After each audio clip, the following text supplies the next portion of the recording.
we go. So you count savage. If I fall with it, it might stab me through the heart. And Okay. Trying to break it.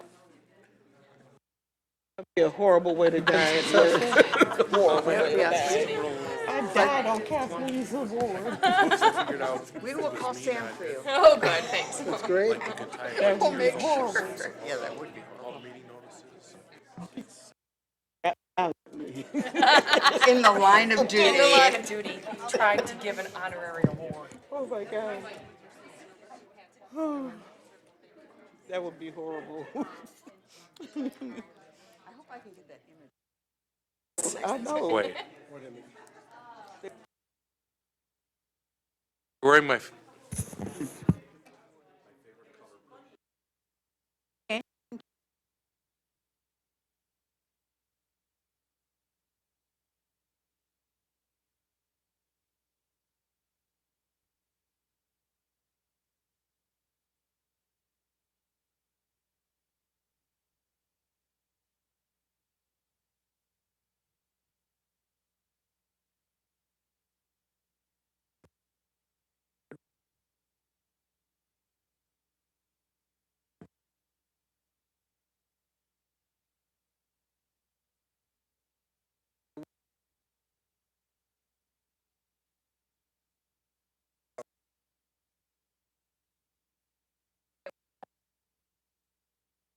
I didn't add that in, but when they added it in, they didn't put a comma for a reason, so.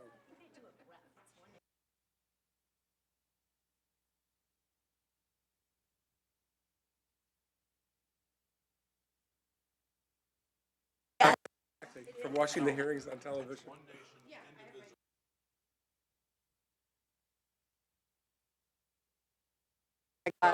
A pledge historian. We are blessed to have a pledge historian at our table.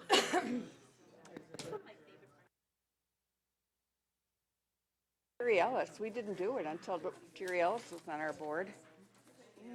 He was the one that said every other official meeting in government has the pledge, and we didn't even have a flag. Like, we haven't signed We did. And it says the comma should be observed in the pledge. Okay.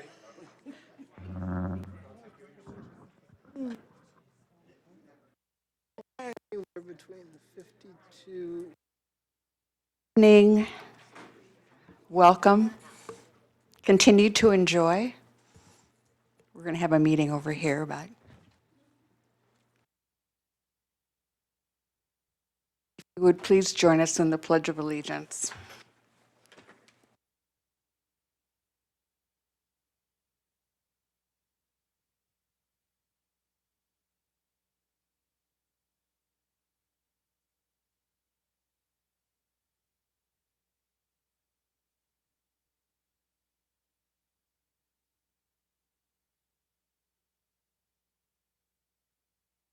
Thank you. Sheila, would you call the roll, please? Mrs. Summers? Here. Dr. Todd? Here. Ms. Newman? Here. Dr. Hans? Here. Dr. Klotz? Mr. Rubin? Here. Mr. Landsman? Mr. Furman? Here. Mr. Torres? Ms. Guadalupe? Ms. Bernard? Thank you, Sheila. The next item is approval of the agenda. I have some changes I'd like you to note. Under item 3B, we will not be having our presentation this evening from Blair Miller from the Hunter Group. She is ill in the hospital, and we'll plan on seeing her in January for the update on the search. Item D, it's not an approval item, October 2019 financials, not an item for approval. Item E, building broker RFP, we will be approving. It is an item for approval. And if you have an item I on your agenda, that has also been removed. And we will be addressing that item also in January. A motion to approve the agenda as amended. So move. Is there a second for? Second. All in favor, please say aye. Aye. Any opposed? Thank you. Next item is public comment. Is there anyone here who would like to speak to us this evening? We have another chance at the end of the meeting. Seeing no one will continue. Is there a motion to approve and accept the items on the consent agenda? Make the motion. Is there a second for Ms. Newman's motion? Hans, thank you. All in favor, please say aye. Aye. Any opposed? Thank you. Next item on our agenda is recognition of Kathleen Kovach's many years of service to the various names that we've been, but currently the Oakland County Health Network, or Oakland Community Health Network. And we have a token of our appreciation for you, Kathleen. And it says, presented to Kathleen Kovach, may you always go in the direction of your dreams. And we appreciate your service. We appreciate everything that you've added to our endeavor here. And I particularly appreciate all the work you did on compiling our annual plan and seeking the input from our community. So we thank you very much.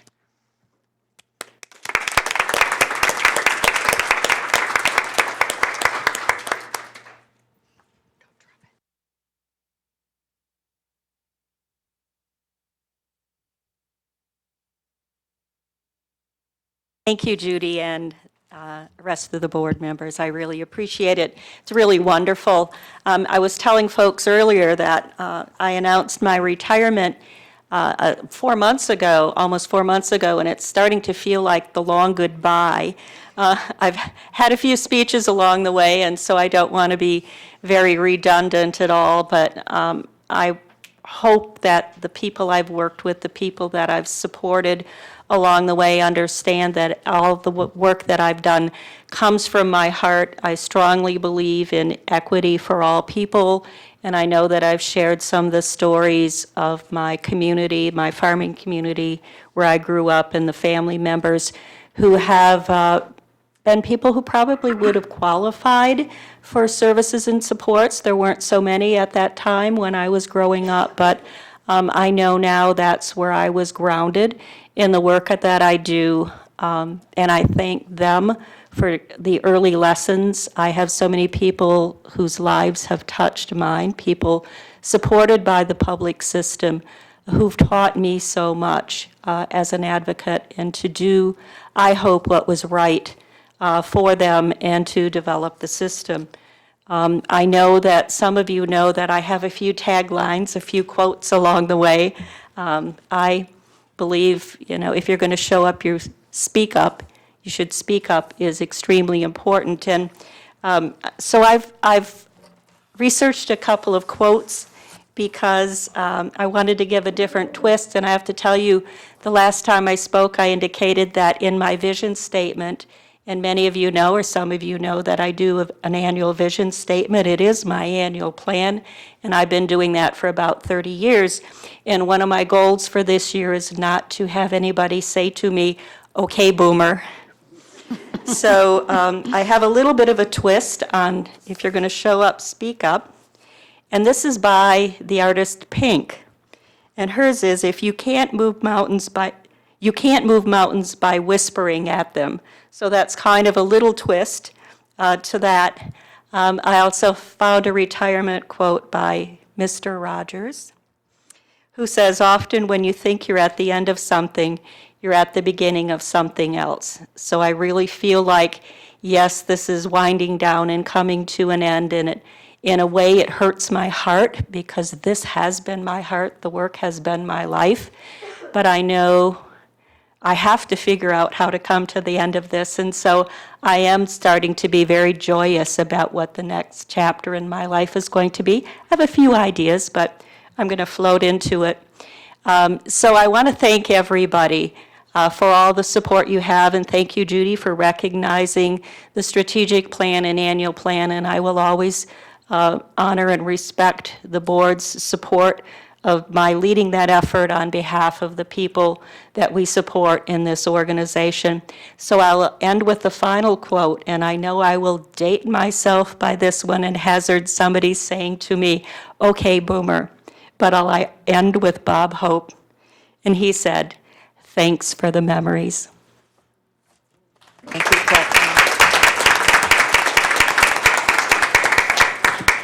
Now, you don't retire before the end of this meeting, so we look forward to any of your other words of wisdom as we go along. Thanks so much.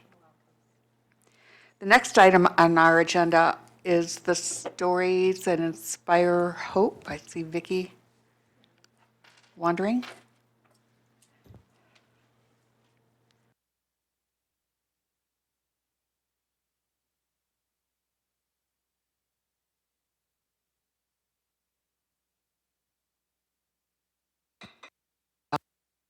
Good evening. Evening. While Deb gets a minute to catch her breath, I'm going to do an introduction of her. I've known Debbie for a long time, and she really is just a fantastic person and gives back to individuals in many, many ways. Deb is a certified peer support specialist. She's a certified recovery coach. She's an independent facilitator. She has been on the Governor's Commission for Human Trafficking. She is a trainer for us, does a variety of trainings for us. She trains for the state. She has gone into prisons and trained prisoners, both in a women's and men's prison, to be peer support specialists. She is amazing on her knowledge and skills and what she's able to give back.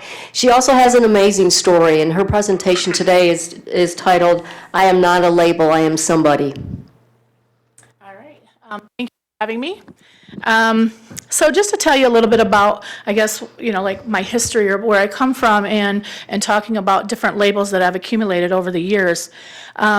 I come from a rural area, Jackson, Michigan, and, growing up, I had never heard about like addiction or mental illness and stuff like that, even though I lived in a household that was very chaotic and dysfunctional because of alcoholism and untreated mental illness. A lot of times we found ourselves in foster homes because my mother was not able to take care of us for long periods, for periods of time because of trauma, multiple layers of trauma, and her only coping mechanism was to just get up and leave whenever things got difficult for her. And my father, his only goal was to drink at night, get drunk, go to sleep, and then start his day over. And so it was difficult for him to watch me and my brothers, and so we would end up in this cycle of going in and out of foster care. At 13, I decided that, I didn't really have a plan, but I was running away from home, and I went to the Jackson County Fair. And while I was there, I met this person that took interest in me, listened to me, paid attention to me, bought me something to eat, and then I ended up leaving with him that evening, not knowing what his intentions were, and I ended up in Detroit, Michigan. While I was there, I found out what his intentions were, and that was to traffic me. But I stayed with him for almost until I was an adult. Now, if you would have asked me why didn't I leave, I would have told you that I didn't really feel like I had anywhere else to go. My mother wasn't present at the time. She had already left a couple of years earlier and hadn't come back. And my father had remarried and was moved on with his life, and so I just felt like I really didn't fit in anywhere. There was something different about me. I did find through court records that I did come back to my hometown at one point, and when I approached services, I told them that I didn't have anywhere to go and that I didn't know how to take care of myself, and I was considered, even though throughout my childhood I was considered a neglected child, because now of what I had been doing, I was considered a delinquent and was put into the juvenile home because I did not have a place to live. And then from there, I went back into a foster home. And so that time it was walking in one door and walking out the back door, and then went back to that person that I was with that was trafficking me for all of those years. Because at that time, I felt like it was the only person that really cared about me. He took care of me, he met my basic needs, and so I came back. I stayed there for, until I was an adult, and when he was arrested in 1992, that's when I started getting involved in drugs. Just kind of helped deal with the everyday, today things that I was dealing with. It kind of numbed the pain. I didn't have to really feel. I didn't care about the way that people treated me. You know, at 14 years old and you go in front of a judge and you're told that you are a menace to society or that you are never going to amount to anything, and you start believing that after you keep on hearing it over and over and over. And so on top of those labels of being a delinquent, now I was also an addict. During my time of addiction, I was in addiction for almost 13 years, and I started getting involved in the criminal justice system. It became a revolving door for me. And those were times I didn't really necessarily look at it as punishment. I looked at it opportunities to rest, because that was the only time that I would be able to eat, sleep, and take care of myself, because out there in that survival mode, out on the streets, trying to take care of myself on a daily basis sometimes became difficult. During that time, I also had 3 children. I lost all of my children to the state of Michigan. I became a unfit mother. And, you know, and so all of these things just started piling on me. And the only thing that I could think about at that time was, you know, I don't really see any possibilities for my future. I really didn't see that there was much to even work forward, because even though every time that I tried to get into a drug rehab center or I tried to do something different, I ended up relapsing and going back out there and just doing what I was comfortable with or what I was used to doing, and that was surviving. And so I decided that I was just gonna find a way to stop it all, and just went out there and didn't really think about consequences anymore. I didn't think about what I was doing, and I really didn't care about the consequences, which then ended me up in prison. While I was in prison, you think about that as punishment again. And I remember being in front of a judge, and he said he wanted to give me 1 year in jail. And all I could think about was I needed to get back out there and continue this path that I was on, because I just wanted it all to end. And so I asked the judge if I could get 1 year and 1 day in prison. And he said, I'll tell you what, I'll give you better than that. And he gave me 1.5 to 4 years. And I will tell you, that is what saved my life, even though we look at it sometimes as something negative. But I met a group of women while I was there within my first 30 days, and they came in and they talked about how they were going to be in prison for the rest of their lives. And I was sitting there, and you had women from the age of 13 all the way up to 70, and they were talking about, what happened during the time that they were out there and how they committed their crime and things like that. And I was thinking to myself, that could have been me on any given day. And I realized then that I wanted to make some changes, but I didn't know how. And so when I got out, I stayed clean, but I still had a lot of the same thoughts, a lot of the same behaviors. I fought to get my kids back. I was able to get 2 of my children back out of 3.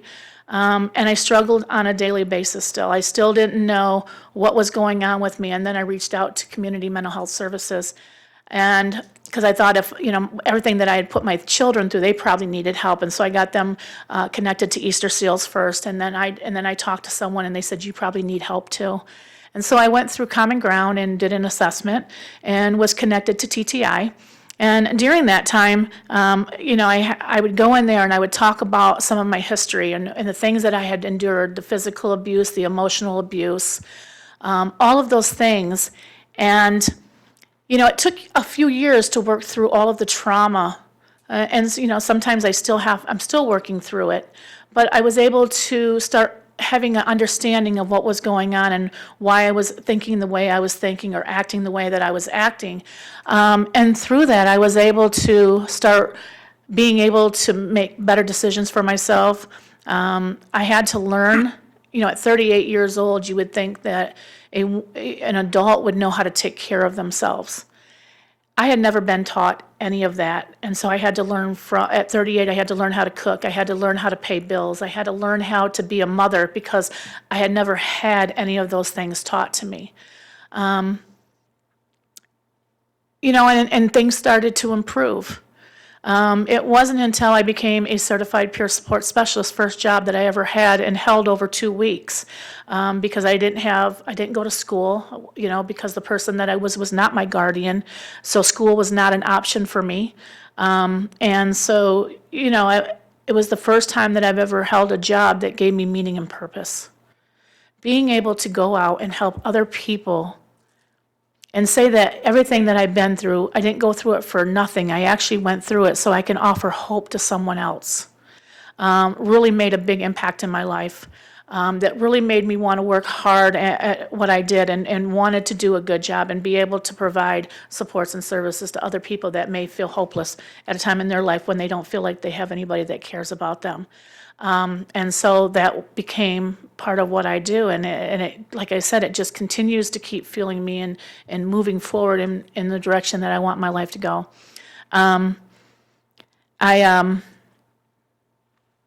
Today I like to give back. I actually, last couple years ago, I've been working in the prisons for a couple years now. And I was in Women's Huron Valley, and I'm sitting there, and we were doing a training on peer support specialists, and part of that is sharing your recovery story. And so I shared a little bit of my story, and one of the women looked at me and she said, "I thought I knew you, but I couldn't imagine you coming in the front door." Because statistics say that majority of people that have offended will reoffend at some point in their life and come back through that prison system. And I told him, I said, "No, and I know you, and I know you, and I've seen you in the yard, and you used to be in my unit." And those women talked about how I gave them hope. That, because a lot of times when you're in there, you think about all the strikes that you have against you. When I sat there, I thought, well, how is my life going to be any different? I'm a convicted felon. I'm a drug addict. I'm an unfit mother. I'm just a menace to society. How is my life ever going to be any different? And today I can say that my life is different. I'm not held down or chained down by the labels that have been given to me over the years. And so, with that, I hope that, when I think about labels, it's about, are the labels that we place on people, are they to help them or hurt them? And today I look at some of those labels, and sometimes they do help, because when I got diagnosed with some of my diagnoses, it actually gave me the services I needed that were going to help me move forward in my recovery. And so I take I take labels today and I say, what can I do with it that's going to benefit me in moving forward in the direction that I want my life to go? So. Quite a remarkable story. We're so glad you're here to be able to tell it in such a positive light. So thank you very much for sharing. Thank you. Are there any, would you be willing to? Yeah, I'm pretty open. I don't have Okay. a problem with questions. All right. Are there any questions? Adam? I've trained with Deb multiple times, and I just want to echo Judy's sentiments with thank you for sharing your story. It's very powerful, and I know it's very powerful for individuals that you train, knowing that you've been through so much and are willing to give back to so many people. So thank you. Thank you. Other questions or comments do you prefer Deborah, Debbie? Okay, all right. Everybody's entitled to have their name the way they want it. Melchiah? That question, just a comment. I've known you a long time, Deb, and when I was talking to Miss Vicky, then she told me you were coming, I had to realize I hadn't heard your whole story. And it's amazing. And it resonates with me for similar reasons. I didn't go into the justice system, but it wasn't because I couldn't have. But you don't look like what you've been through. You look beautiful. So thank you for sharing. Thank you. When Melchiah and I were talking about Debbie presenting, and Deb and I were talking before, getting prepared for this presentation, it always just amazes me when you hear people's stories, and you don't really know what people have been through and what they've survived. What people survive is just amazing to me. And that she was able to turn her life around and had hope, and is able to do so many wonderful things that she does now. She's super capable, she's smart. We're glad to have her as part of our team, our training team, and a variety of other things. She works with individuals coming out of the jail as well for us. Really just fantastic. I'm glad that I know her. Every time I hear her story, it just amazes me. I just can't imagine all the things that she'd been through and that still able to survive and be this great person that she is today. So I'm really glad that she got an opportunity to share with you, because she brings together a multitude of things that happen to people, including the trauma. And we need to be sensitive when we meet people. They have a story and they've experienced trauma, and we need to keep that in mind when we talk to them and see the things that they do and how they react to things. I just want to say, I really do appreciate you having me at this board meeting, because if it wasn't for mental health services, I don't believe that I would be where I'm at today. That was a turning point for me. And, I used to think that as long as I wasn't using drugs, I was in recovery. And I wasn't.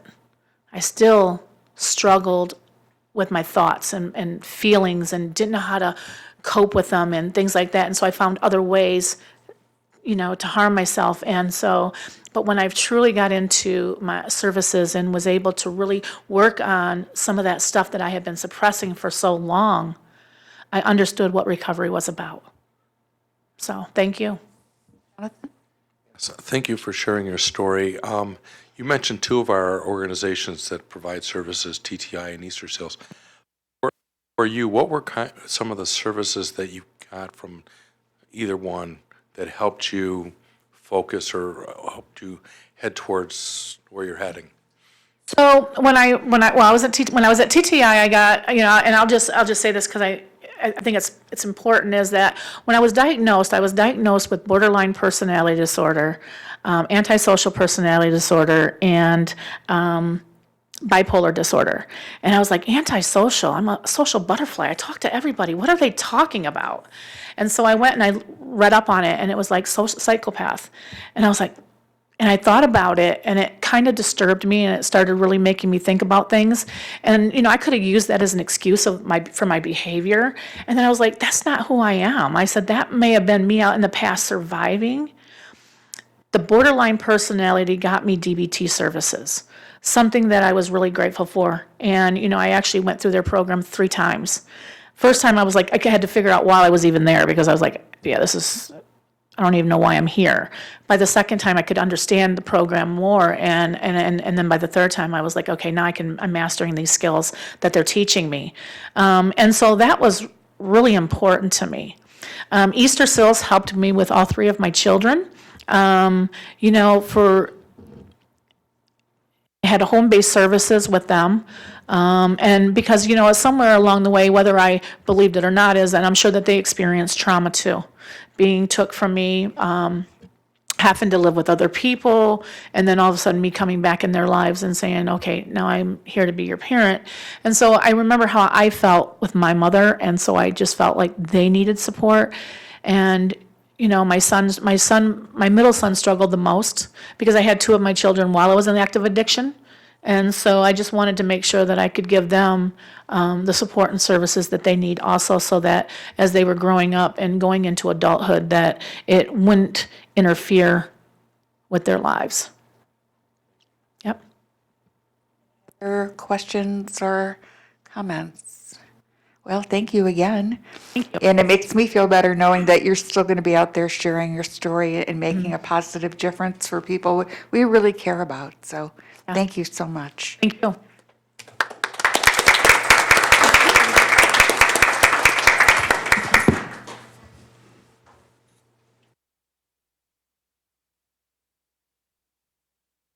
Now back to more mundane.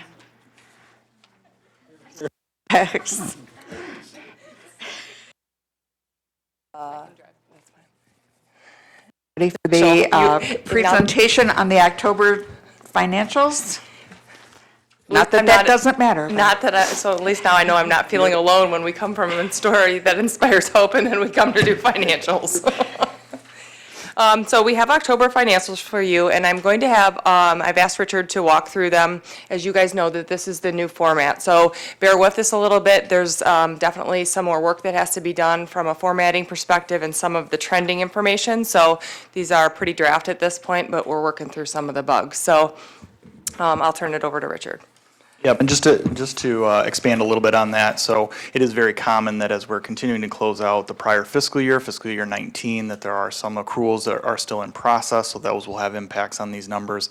Also, as I know we discussed a little bit last month, we've been through a process where we're moving our to a new general ledger chart of accounts, which is going to position us very well as we continue to do financial reporting into the future. That's a big lift, and so we went live with that new chart of accounts October 1st, and it's normal for the first couple months of reporting to be a little bit in a draft format as we work out some of the bugs of that transition. So again, thank you for your patience as we move through that. If we can start with just a little bit of some of the highlights in terms of the new format. So for the October 2019 finance report, the first page there is a summary by funding source. And what this allows us to do is start to look at, again, what we budgeted, but then also what our actual year-to-date is by the primary funding sources that Oakland Community Health Network is responsible for managing. So the first one is, the first section there is our Medicaid, including our autism. And then, so currently through the month of October, we're showing revenue of about 20.5 million. So the third column is where I'm focusing in the actuals, with expenses of about 20.6, almost 20.7 million, for a deficit of about 100,000. Healthy Michigan is the second section with the year-to-date actual revenue of about 7.6, expenses of about 2.7, and then expenses of about 2.8. So again, a deficit of about 122,000. And then the third section is our state general fund, where we're showing revenue of about 981,000 and expenses of about 1.3 for a deficit of about 350,000. Now, to give some context of the numbers that you're seeing, I'd like to just again talk about a couple of things that do impact our financials when we start talking about short-term projections. So again, this is only 1 month of information compared to long-term. The first one I'd like to start with is on the state general fund side. So one of the things that impacts all CMHs across the state, but Oakland as well, is the eligibility criteria. Is we do have up to 90 days of retroactive Medicaid eligibility that does impact us. So we will continue to see movement from the general fund expenses up into the Healthy Michigan and Medicaid expenses as that retro eligibility comes in November, December, and January. So we'll keep our eye on that, and we should start to see some of those expenses moving up into those other categories. The initial response that you would have is that, okay, that would make our general fund deficit look a little better in terms of we wouldn't have as much as what we're projecting right now, but it's going to make our deficits in both the Medicaid and the Healthy Michigan population look a little bit worse. To that, I'd just like to give a little bit of context for the board. We have recognized and the state has acknowledged that there are some payment issues that are happening across the state, not just for Oakland Community Health Network. And there's actually quite a few of our payments for both our HAB supports waiver and our DAB eligibles that we have not gotten paid for in both October and November. We're hoping, fingers crossed, that the state will be able to fix that payment problem by the end of December so we can see some of that revenue. But we are continuing to push that issue at the state level. And again, that's not only an Oakland issue, that is a statewide issue. So we do anticipate that it is a very significant difference.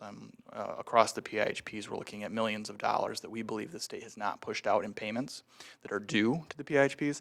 That's going to have a huge positive impact on the deficits that we're currently showing. So again, just wanting to give you a little bit of that heads up that the numbers that we're seeing today, you're going to see a much a positive change in those numbers over the next couple months as we address these issues. Again, some related to the general ledger conversion that we're doing, but a lot related to the payment issues that we're seeing at the state of Michigan.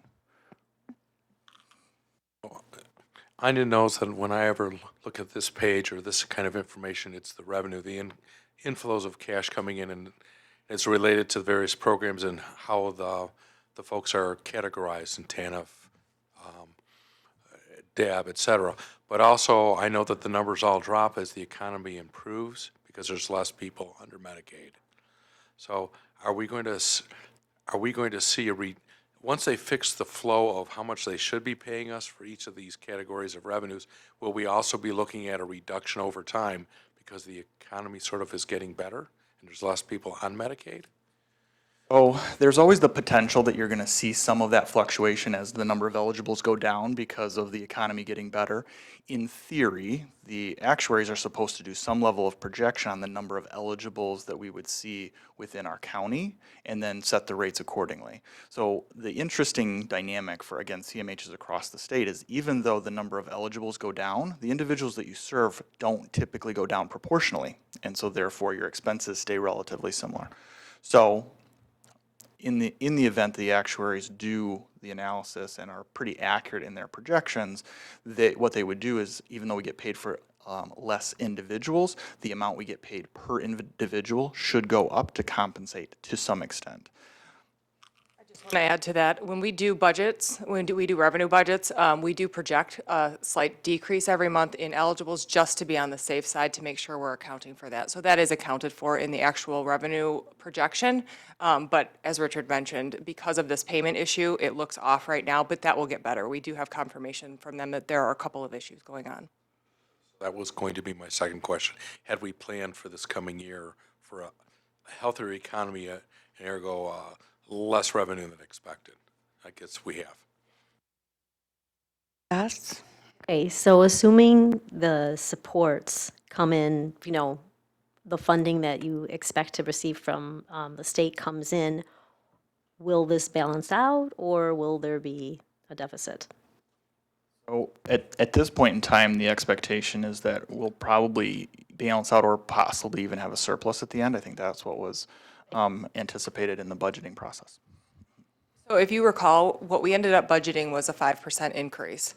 But what the rate adjustments equaled when they did the composite rates was about a 7.1 or 7.2% increase, if you remember me talking about that. So we did not go back and adjust that. We left it at the 5%. So the 5% had us at a surplus of, I want to say it was about 3 million in Medicaid specifically.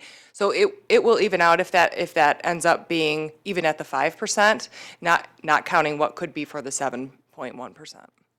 I understood probably by January it'll even out, you're hoping. So I've been in communication back and forth over the last couple weeks because there was some additional issues. They thought they had it fixed for one of our payments that already came in this month. They did not.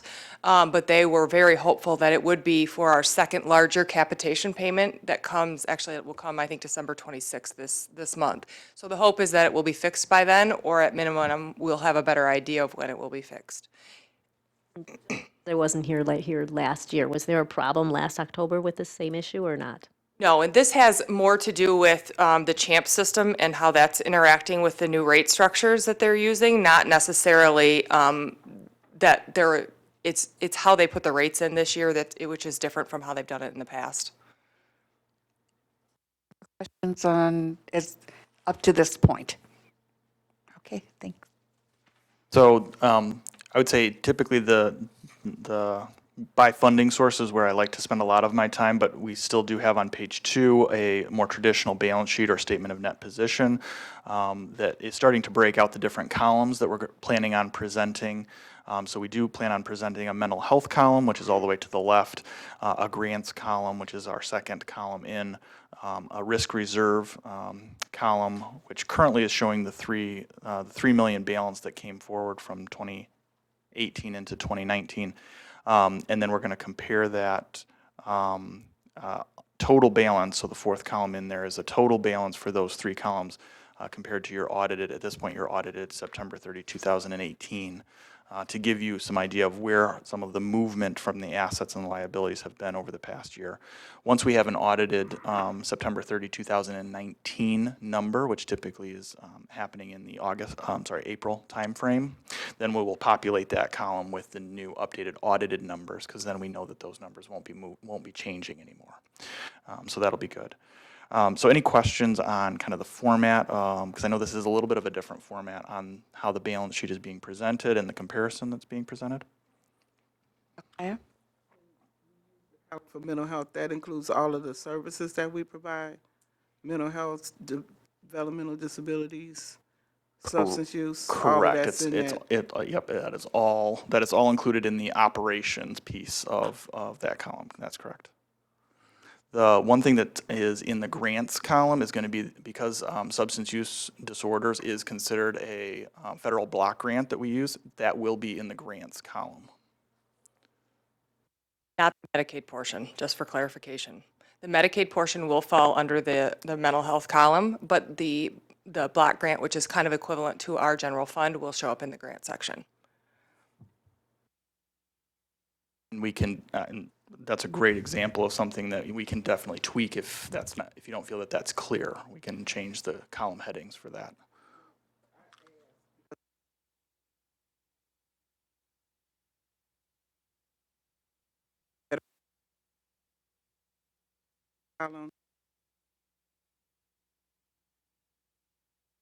So what if we put a footnote at the bottom that gave a little more clarity to what's in it? Because my fear is that in that little space up there, we won't get what we want in there. If you guys are okay with it, we'll put a footnote at the bottom that really speaks to what goes in what column, if that's okay. Good. Rick, I like this concept. This is an easy to read and study. So this represents 2 months? Month at this point, just through October 31. Have any projections been made to find out what your cash flow is going to look like every month? Will you, and the second part to that is, are you going to have to liquidate any assets in order to meet those cash flows for our providers?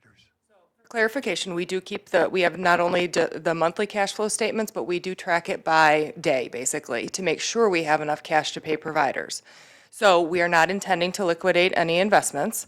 And assuming that this payment adjustment happens in December, we'll get a couple of months of retro of the prior months, which will be an infusion of cash higher than what you're typically seeing every month right now. So we won't have any cash issues going forward once this is adjusted, because we will end up with a surplus. If you don't receive it by the end of January, is that the time that you'll have to liquidate? No, we're not planning to, and probably if that were to happen, I would give the board a heads up. We're still we always attempt to manage it first and not liquidate any investments, and we usually do a pretty good job of juggling that. It won't be an issue with this year's budget going forward once these adjustments are made, because we had that 7% increase. It was an issue in prior years because they were deficit years.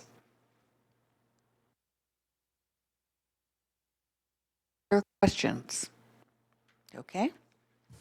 So then moving on to the third page of the financials is then the revised statement of revenues, expenses, and change in net position. Again, this is for a single month, the month of October 2019.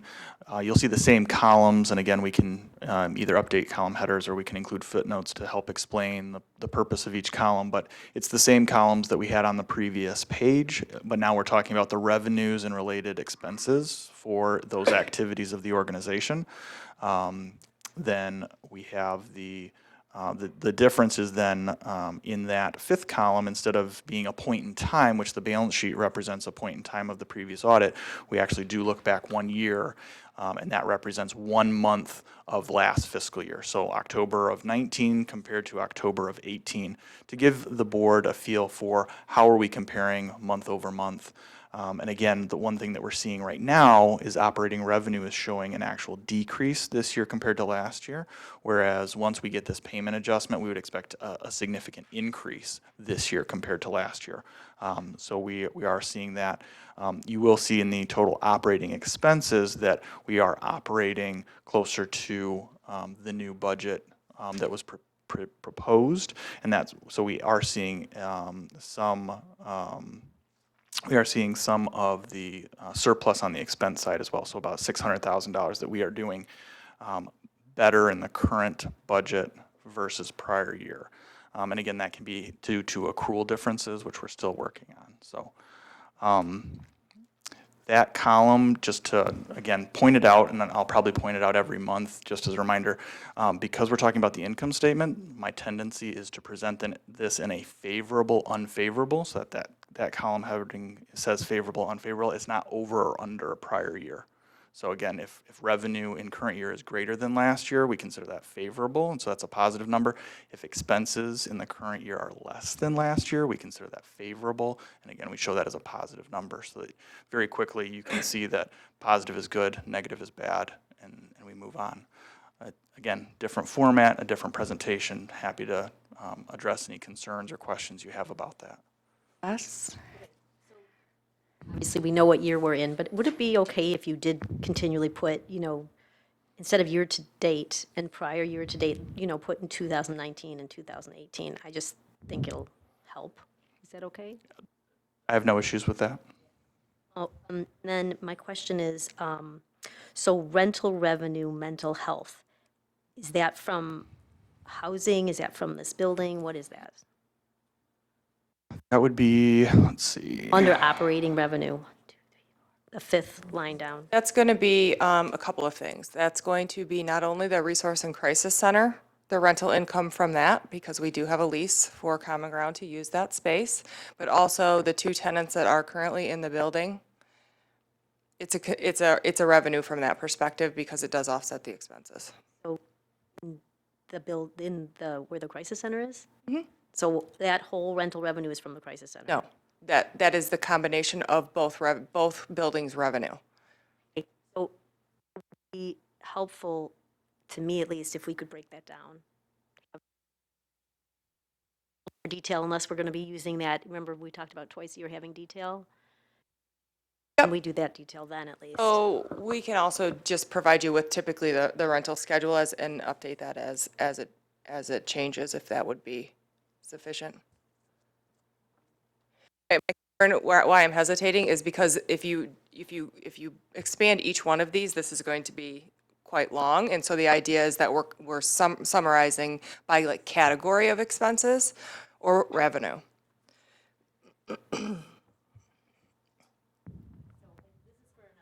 But I really think that the revenue we receive, because that we're getting from 2 different buildings, should be on it's just for another discussion, maybe separately from this, because it's just my opinion. Okay, thank you.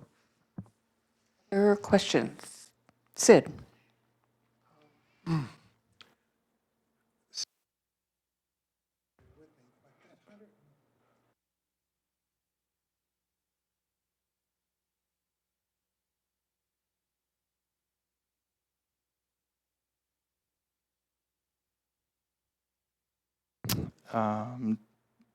So in the year-to-date total operating expenses, 25,069, 397?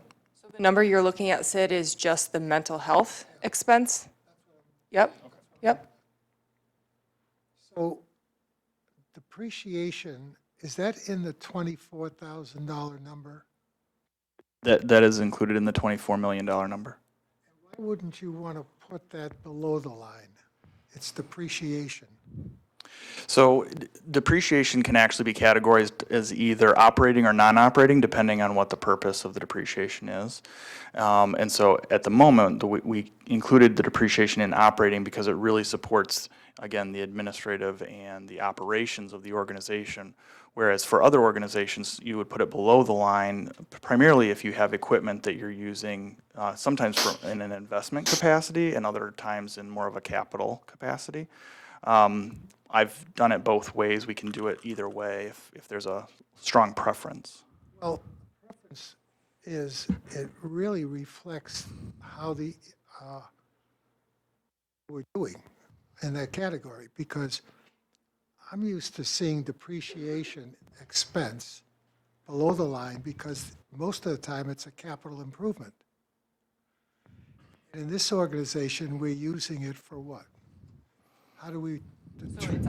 It's this building, for example. It's the depreciation expense for this building, so it supports our operations. So that my hesitation would be, it's not just about it's part of our expense to run the organization. So it's really part of our operating expenses to have offices to go to and to utilize. Is typically why we would keep it in operations. You write off some small amounts, but this is a big amount. You write them off as expense. We write off the monthly amount per the depreciation schedule that's dictated by GAAP. I just guess I will not be sold on that. But I promise you, I won't be asking that question again and again. Um, And, but I know what GAP is, and it's a general acceptable accounting principle, not what's acceptable to us. So I would suggest you get some education on the proper way to do it. We're getting away with it because we're a non-taxable, or if we were a taxable organization, I think they would reverse that. The way we're required to do it per our contract with the state, because we're not allowed to expense it all at once, so they kind of dictate how we expense it, and the length of time is in some of those rules.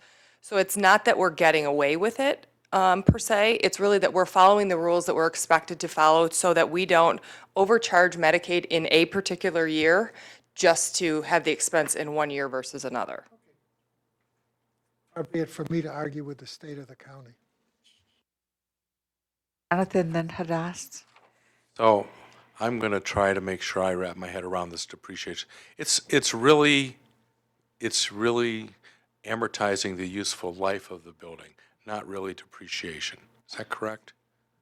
Like if you're expecting you bought it and you're going to use it for 10 years, this is 1/120th of the payment for looking at each month over the 10 years life. Is that correct? It's not truly real depreciation like in commercial accounting.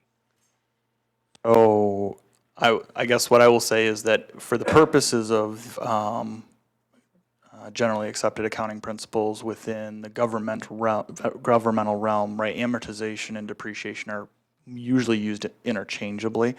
But I would say that yes, it does tend to be different than what we're used to in a for-profit arena. And therefore, it does give us the ability to identify whether or not we consider it an operating expense versus a non-operating expense. In both scenarios, it's an expense. So the change in net position, which is the third line from the bottom, would be the same regardless of where we put it, above the line or below the line. The common practice is to put it above the line for the purposes of identifying it as an administrative cost that the CMH incurs as part of the overall CMH operations. And so that has been practice, and so that's kind of the practice we were following. That's I'm going to ask my question, but I also feel that we are deep diving at the board meeting, into a new concept of financial statements, and it just seems like there should be a financial statement meeting to really go into this instead of making it part of the board meeting. It's just my opinion. Anyway, okay, so here's my question. In your statement of revenues, expenses, and change in net position, so you have your grant expense of $625,799. Can you tell what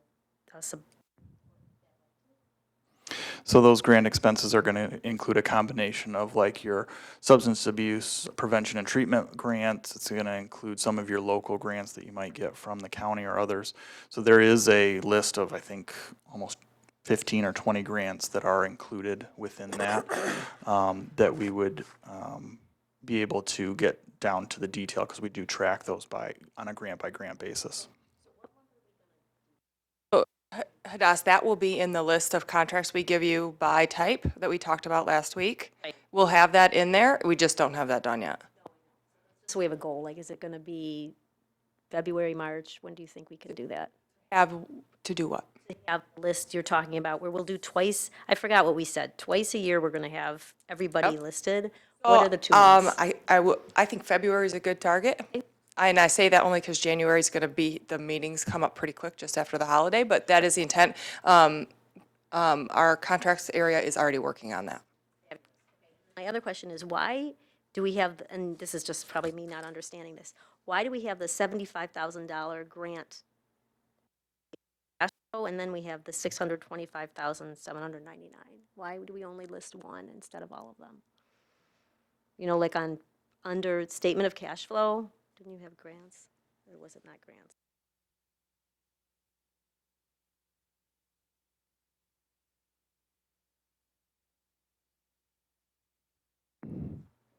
So, on page 3, we do have the grants column that has 75,000 in other grant revenue currently.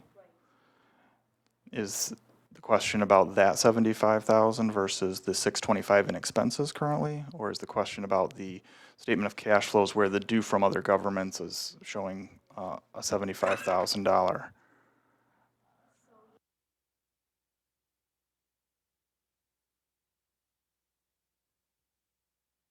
So, so what happens on the statement of cash flows is that you start with the operating income, which is the revenues minus the expenses, and so that $75,000 of revenue is in that negative $532,000 number at the top. And then below that, we have some changes in accruals that are happening. I which missed is- that, thank you. Okay, sorry. Thank you so much. I'm good. Other questions? Okay.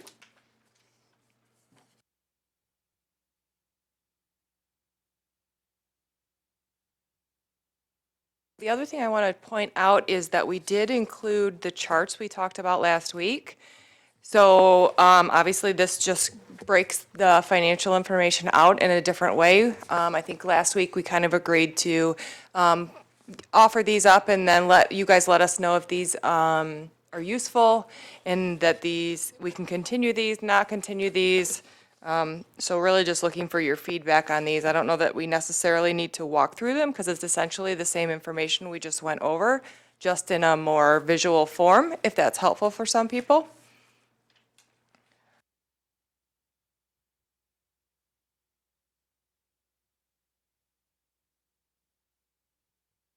If you have feedback after this, then we can just make adjustments going forward if you do or don't find this useful or have requests to have it submitted differently. Is there any feedback at this time, or can Anya look forward to hearing from us at another point in time? Vijaya? Yeah, this is very useful, thank you. I mean, it is just, you look at it and you get a good idea rather than going each line. So, thank you. Two ways to understand the information. I find that really helpful. Great. Other comments or questions? Jonathan? I like page 7, year over year. Yes, Jonathan, that was just for you. Know that finance is doing special requests, but that's nice. Just for Jonathan. Are there, oh, I just Vijaya? want to add that being a radiologist, I'm a visual person. I make diagnosis by looking at pictures, not. Yep, and that was really the intent, was really to give you a different way to look at the information, just hopefully, because some people do view it differently. Yep. An occupational hazard. Yep. Thank you. I don't have that excuse, but I've always been a better visual learner. We're hoping to cover all Because bases. it triggers me looking at detail. If I see that first, and then if I have a question or, another point of view, I have the documentation that helps me quite a bit, so. All right. All right, thank you. Thank you. If there's no other feedback? Okay, thank you.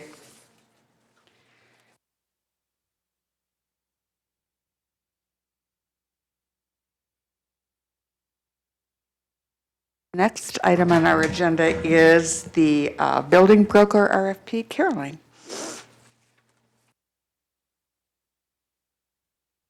I have a lot really to present, except that it was brought up at the Committee of the Whole that you guys wanted to discuss whether you would like to select a new real estate broker for the building. Are you looking for conversation on that topic? Okay. Are there comments regarding the up or downside to using a broker, a new broker going forward? I know there was interest expressed at the previous meeting at the Committee of the Whole, and that it seemed at that point in time to be a generally supported way to go. So are we, Jonathan? Yes, the question I have on it is, what do we think the timeline will be this is to issue the RFP, and then when we finally get around to actually selecting, in putting a broker under contract? It was similar to the executive search. We have to put together a committee that reviews the bids. It's like a 2-month cycle, 2.5. Can take that long, maybe 6 weeks, but it's 2 months with the holidays. So during the holidays, I think that if it's my understanding is correct, we are intending not to have quite as many people on this one, so schedules won't be quite as cumbersome, but really between the holidays and whatnot, it does impact how fast that can be done. By sometime in early March. February.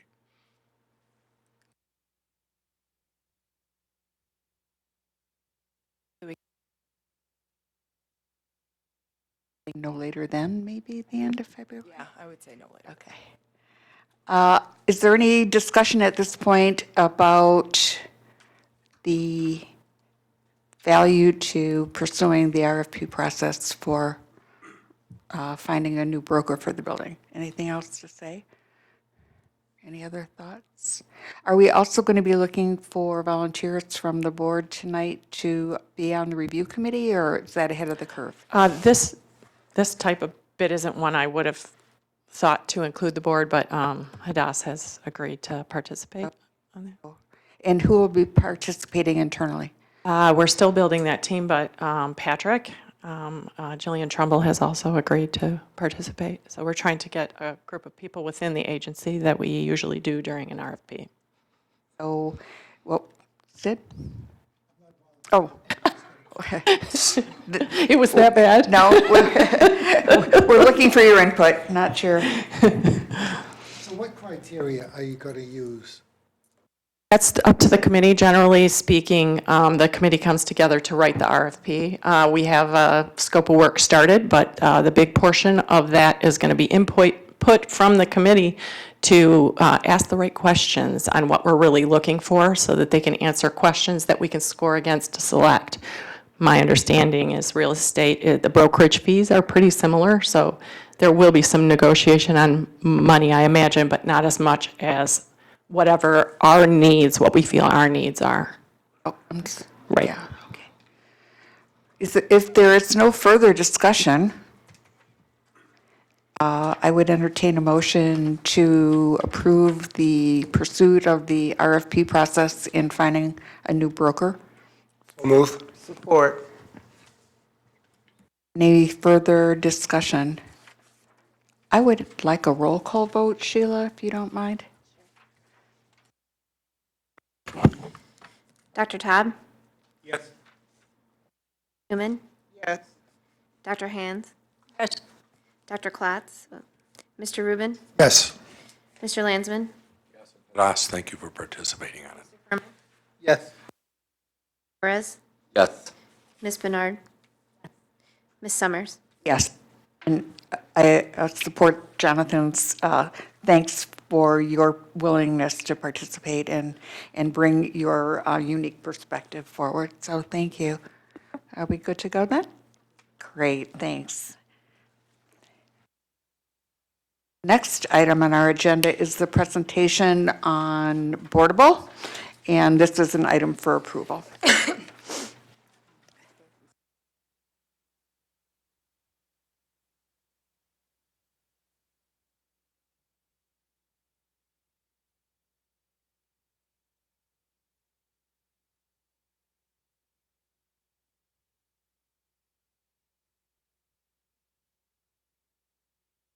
Sheila? Take it away. All right, everyone. So one of the things that we've known has been a challenge is having a place for the board to be able to have documents, communications, and those types of things. And one of the other challenges is that everybody's using different kinds of email accounts and different technology levels.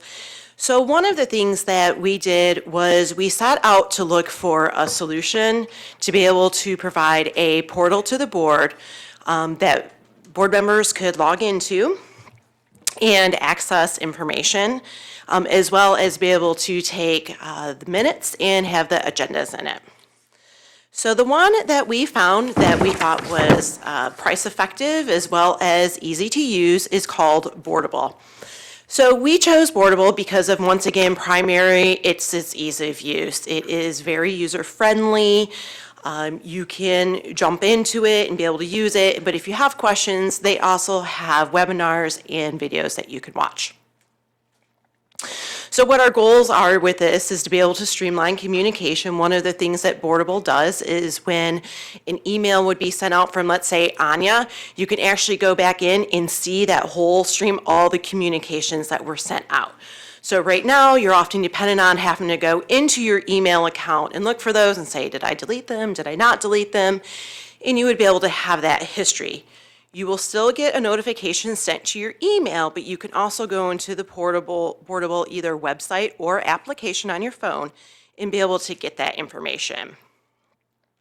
It's easy to access and it's cost effective. It's $1,900 a year. So as an IT person, for $1,900 a year, we think that that's pretty reasonable.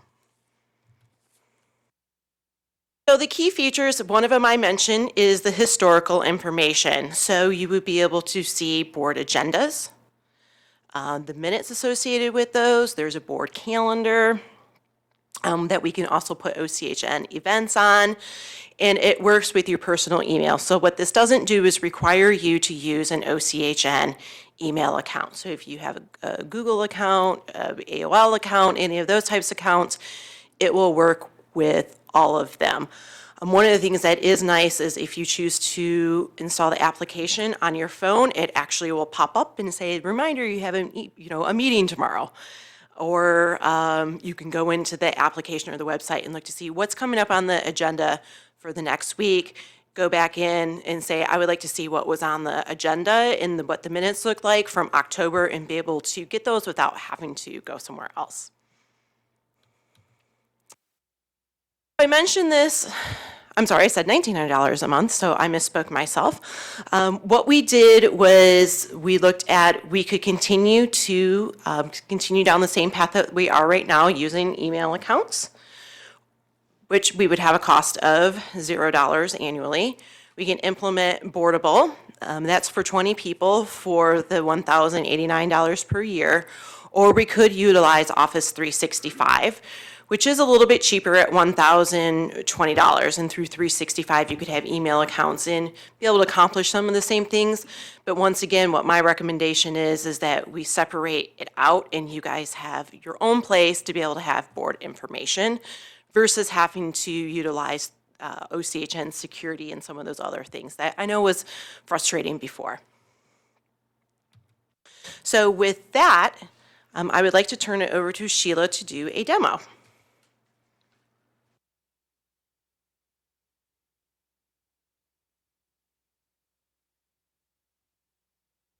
I'm already logged in, and this is just a test account that I'm logged into.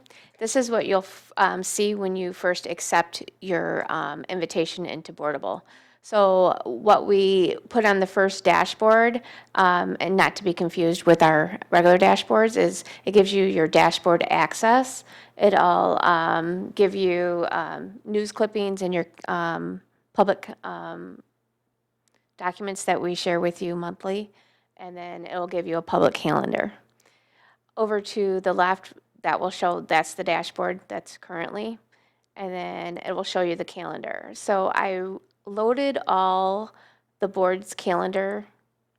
I don't know why they're not. I loaded all the board's calendars and events. So like tonight's meeting. So if you click on tonight's meeting, you'll be able to see the date, the time, the location, the agenda. You can open up the agenda as regular or a PDF. And it'll all be there ready for you guys to review. And then going back, it'll be all the supporting documentation that goes with that agenda. So you can open up every document and there it is, and it's stored also right there for you. So it creates the history component, because you can go back on your calendar and hit any meeting date, and it will be right there to show the meeting and the agenda items on that calendar. Once I publish a meeting, then you can go in and see all the supporting documents that would be there. So under meetings, You can do the past, the published ones, and then you can do past ones that would be there once you accept the meeting or invite, it'll be there. It can also keep track of tasks for board members of if we decide to utilize that tool, and polls. So we could do, if you're voting on a certain topics, you guys can keep track of that tool. It'll also keep different groups. So it'll show you everybody that's in your group that you can, and upload all your you can upload a document and hold your discussions right here as well. So if you had yeah. So obviously we can't have a discussion with the board without being in the public, but you could hold any emails or a comment back to me or something like that. That could be utilized for that. And that's pretty much how user-friendly it is.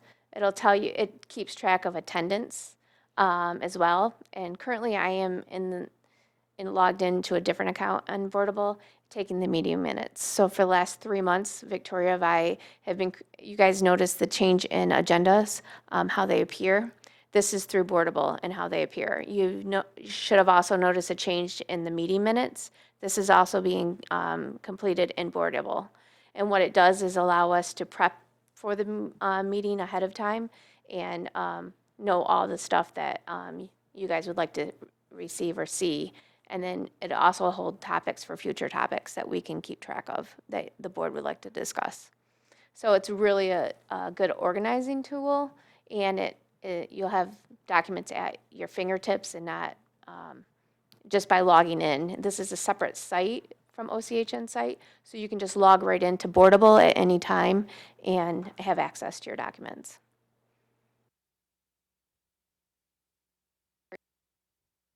So one of the things is we did ask Jonathan to take a look at it, so he did have some feedback for us, but a couple other things I would like to add before we open it for questions is, once again, if you don't want to get Boardable or use it, you still will get emails with information in it.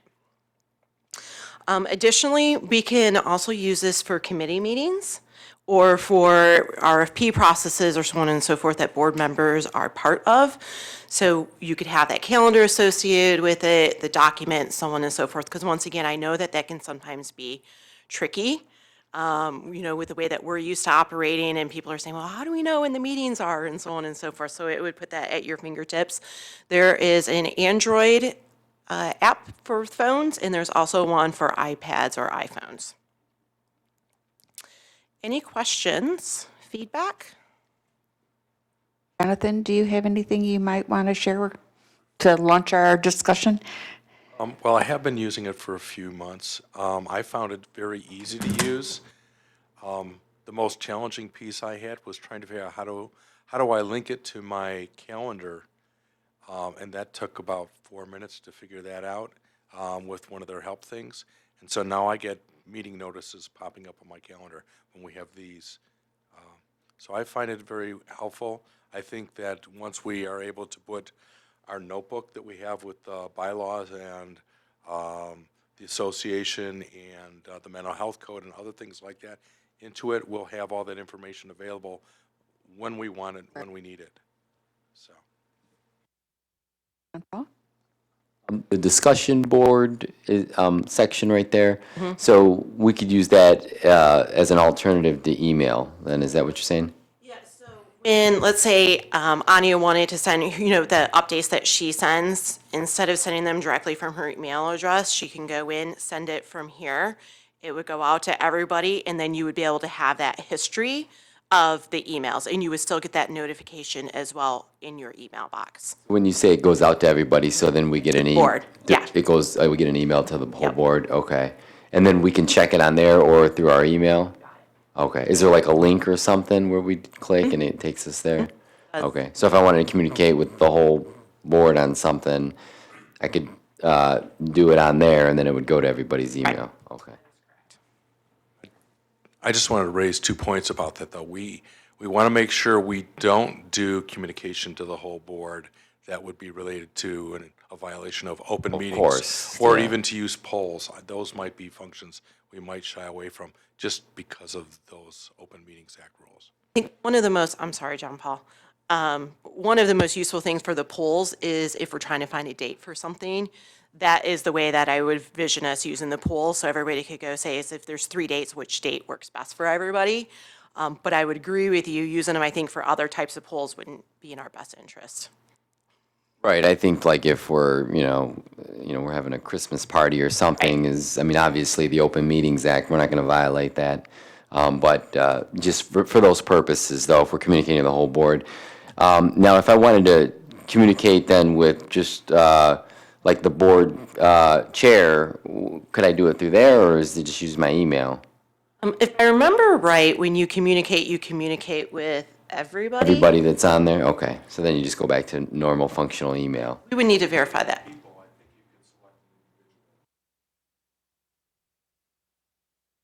We'll double check on that. Das, did you have a question? And then Malkaya? Does this take more work for, staff or less? Because it's confusing to me if you have to, the staff will then have to do things twice or just once. I'm a little, I would say for us, it would be less work just because everything will be in one place. So we all will have, both you and us would be able to get and access the things that we've put there so that then we would know that they're there and know that it's not, we don't have to necessarily check that you got it, it wasn't in your spam, those types of things, some of those issues. In addition to that, also the ability to open documents is not an issue within Boardable. So if we put it in Boardable, you can open it because it will be a file that is readable through Boardable. with the document, that wouldn't happen then. Not if it was put in Okay, Boardable. got it, thank you. I mean, I just want to clarify. Let's say you were trying to open up a Word document and you didn't have Word on your computer or some things like that. You would still have an issue. But some of those other things where you've had spam filters and we've had different things that have been blocking things, that most certainly goes away with this. And I know, and I can let Sheila speak to this, one of the reasons why we were attracted to using this type of solution as well is the streamlining of the agenda in the minutes. And we are looking at this as being something that would save time. We had made the decision, actually, that we were going to go ahead and use this internally, even if the board had decided not to. So I think that gives you a little bit of insight into what our thoughts are. Be able to access any dashboards through this. You can? The dashboard said, No, those are still part of the other system, so you would have Right. to go out and log into those, yes. okay. Yeah, so you can, the link will take you to the dashboards, but then you log into the dashboards. Show you real quick how easy it is to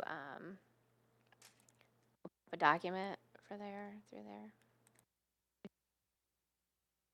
Yeah, I just wanted a clarification, because I'm just trying to understand the system. It seems very functional and much more simpler, actually.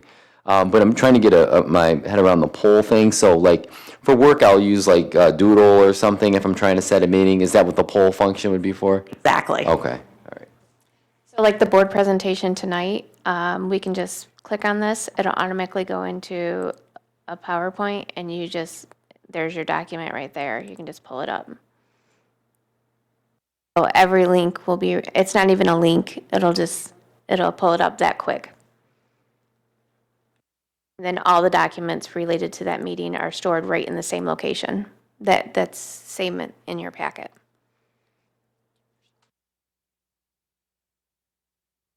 I would just add that if the board is open to trying this, we can try it, and if people don't like it, we can always do something else. But as Diana mentioned, we did go ahead and purchase this just because for us internally it makes sense to be able to track and do agendas and minutes and things. So if you guys are open to trying it, we can try it this way, and if for some reason you all don't like it, we obviously don't have to keep it, but we thought it was a useful way. Jonathan concurred when he tried it, so we thought we would propose it to you all to use it going forward. Any additional discussion? This is an item for approval. If you're ready to take a vote on that? Yes? No? We are? Okay. I think we can do that by voice vote, if you're comfortable. Did you have something, Jonathan? Ready to make a motion to adopt Boardables? Second for Jonathan's motion to adopt boardables?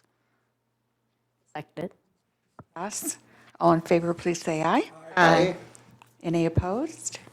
All good, All thank right. you. Well, before we are dismissed, if we could just go through some next steps. Sure. Didn't make sense if we didn't approve it. That's why we held it off. Strategically did it that way. We're going to put this together, and if we don't need it, we just won't. So on January 6th, I put a reminder on my calendar to send you all an invite to Boardable to join.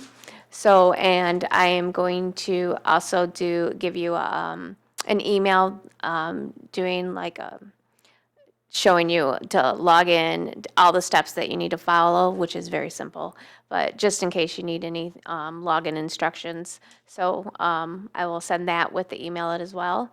You can install it from an iPhone or iOS system or an Android app. That's optional. Also optional is to watch tutorials. They're very easy. I'll send you some links for that. And you can contact me with any questions or feedback.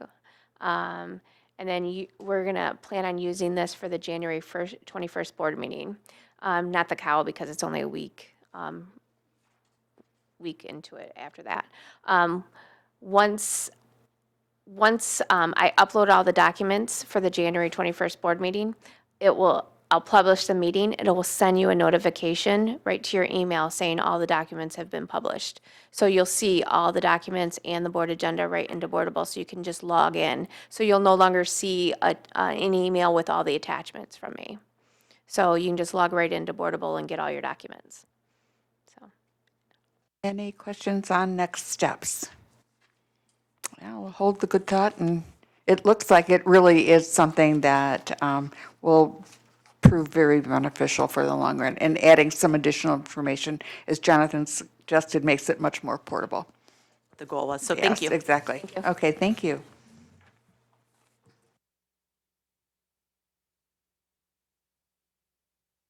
Next item on the agenda is the approval of Rights Advisory Committee members. Vicki.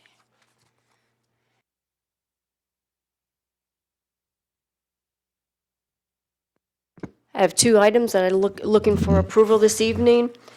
The Recipient Rights Advisory Committee met on December 5th, and they discussed in closed session the recommendation for reappointment of Chuck Bigelow.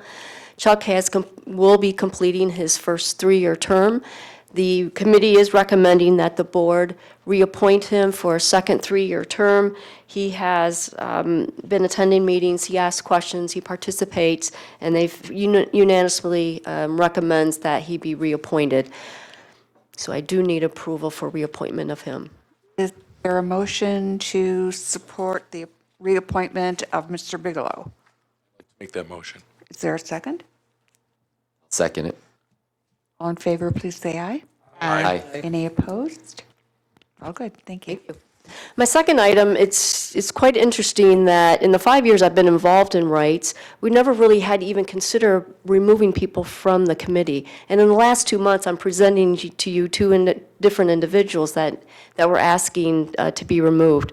The second individual for this month, you appointed him in May. He has not been able to attend any of the meetings since he's been appointed.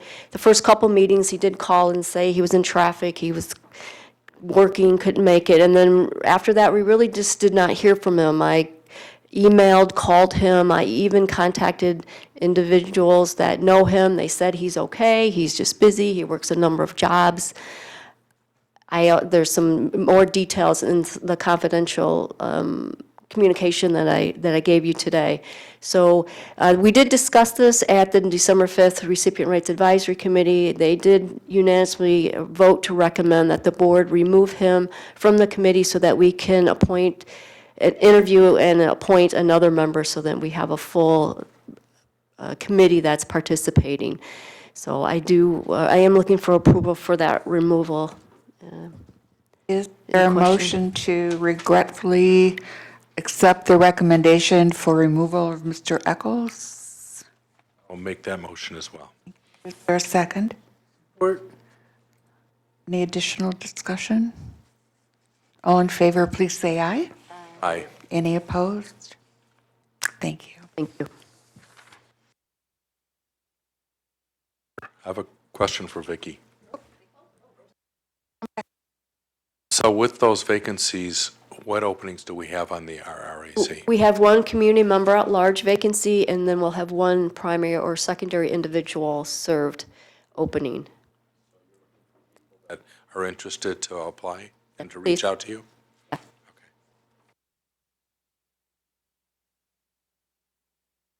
Next item on the agenda is the PCE contract, also an item for approval.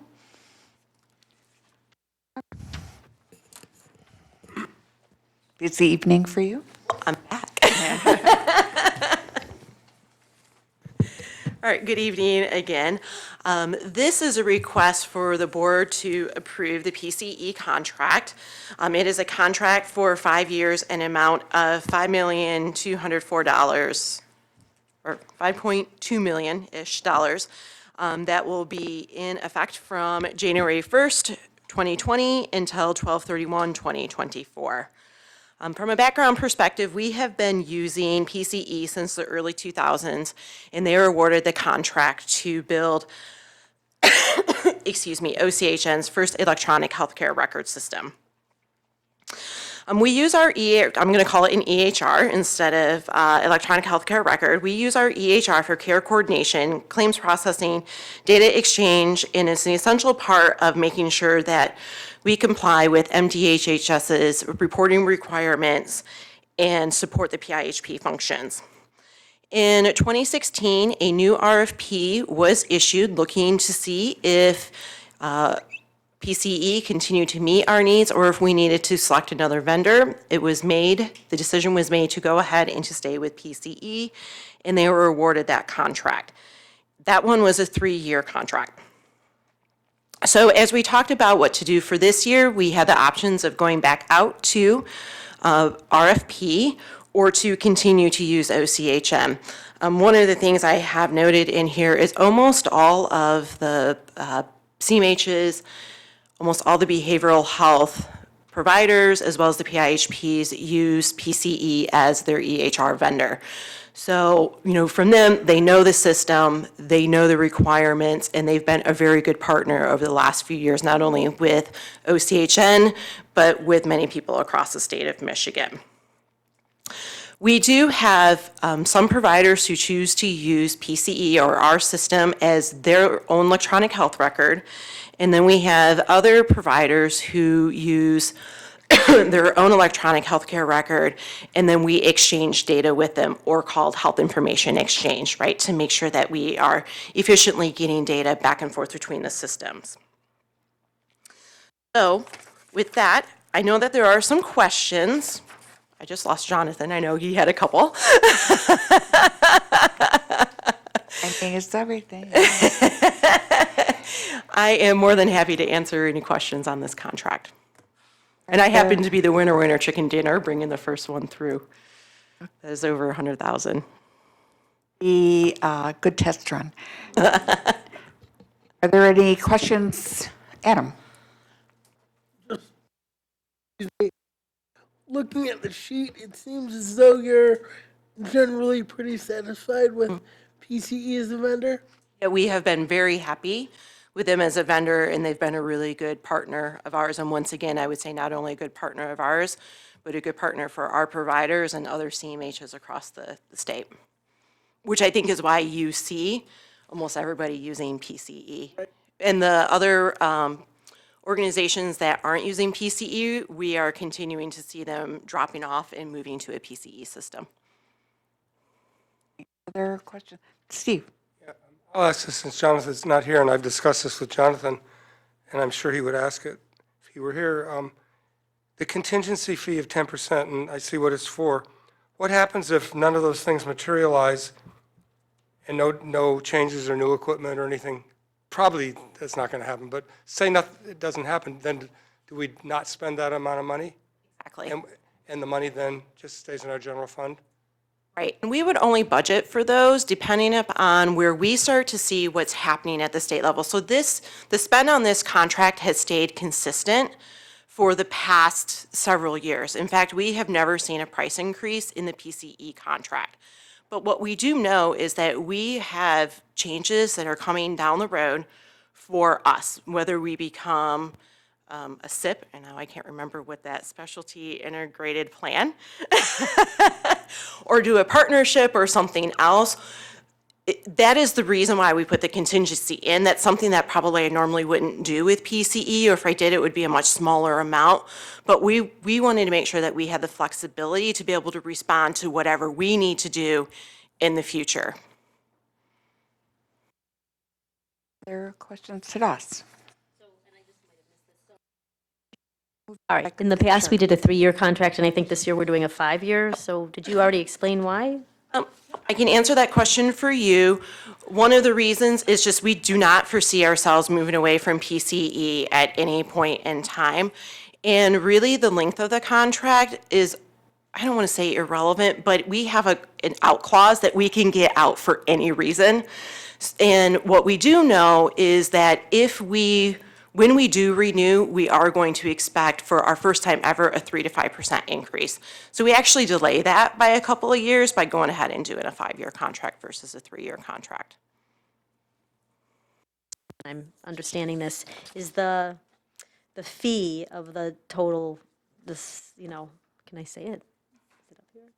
Okay, the 78,850, is that, and then you flip the page over, you talk about all the agencies, what they pay and what we pay, is that adding up both, is that fee? So Yeah, $78,000, we pay that entire amount. And what that is so the first $45,000 is what we pay for the base system. Then we pay $6,000 a month for each core provider that is using the PCE application as their EHR. So TTI, OFS, CLS, and Common Ground.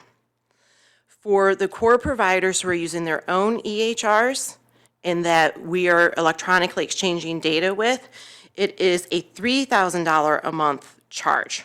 So then we would have the $9,000 for a total charge of $78,890.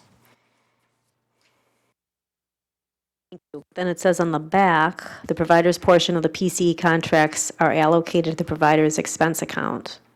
I'll let So Anya that's- speak to that. I'm going to Okay, explain so that that's one. separate. I think I figured it What out, we but- used to do years ago was basically bill providers and have them pay us back that, but what we do now is we just layer it onto their expense in the back end, and it really is just so we can have less administration related to that, but it is the cost of the use of our system. So essentially, we just layer that cost onto them. So we layer it onto their expense account as opposed to it all sitting in our administration because it's not solely an administrative tool. Are there other questions? Sid? Keeping entry B on this whole trade. Go into that detail, but there's several accounts that it would hit because it hits every core provider account and the PCE account. So no, it is not depreciated because it's not a capital purchase. It's expensed each month in that amount, and then we split the expense it hits our administration and IT and also hits each core provider account. And cash. Are you just quizzing me?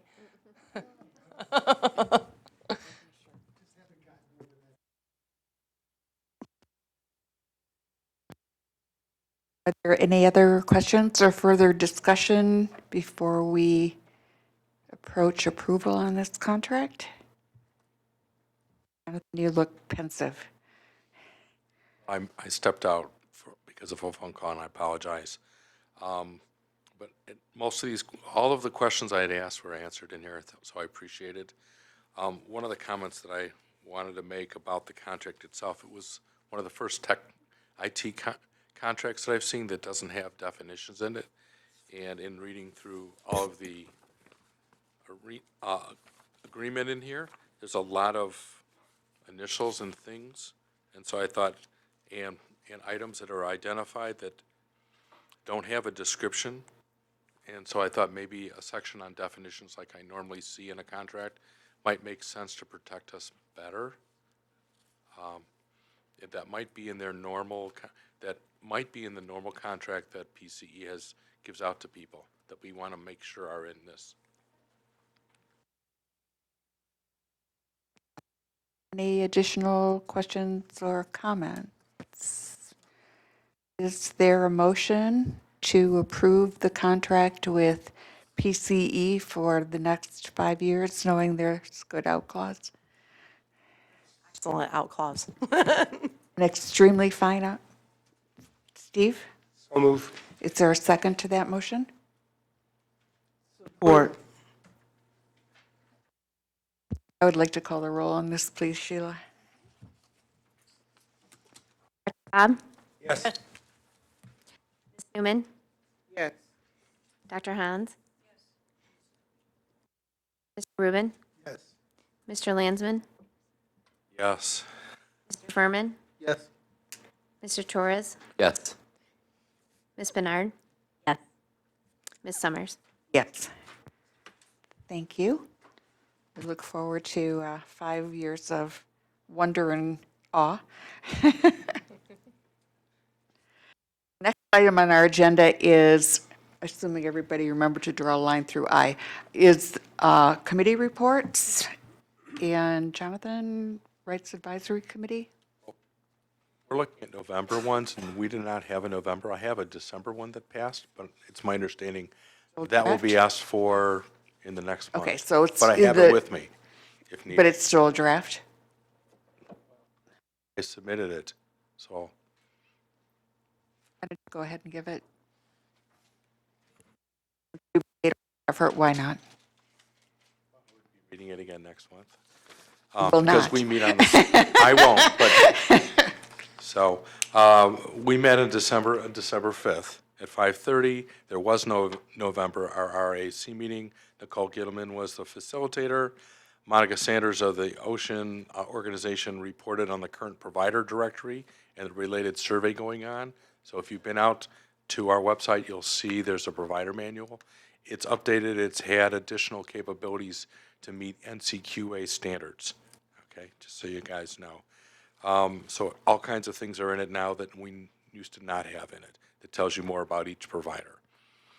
It helps members to identify who they want to use and why, and people we serve, and it gives them much more insight into the folks that deliver services on our behalf. Services. Vicki Suter reported that a number of the former member RRAC member Jeanette Hollis was in poor health. We distributed a card, signed it, and sent it in. She also reported and distributed the state's, I don't know what we'd call this, the new DEHHS website presentation on where they want to go with healthcare delivery in this state. So that was passed out to the board members, to the committee members. Gene Fender, who's the manager of Office of Recipient Rights, said it's the start of the busy season. Right now, they're working on the annual report that goes to the state. In fact, I'm pretty certain that it's due today. It's within the last couple of days, tomorrow. So that's on all of the allegations that are, or incidents reported, all of the investigations to identify whether those allegations have merit or not, and actions taken care of. All of the goals for this prior year were met. So we entered new goals for self-determination, guardianship, and related training for those topics. There's been an update made by PCE. We've just heard who they are. Peter Chang Enterprises, by the way, is what PCE stands for. But that's for the new annual report template that is being used to report to the state.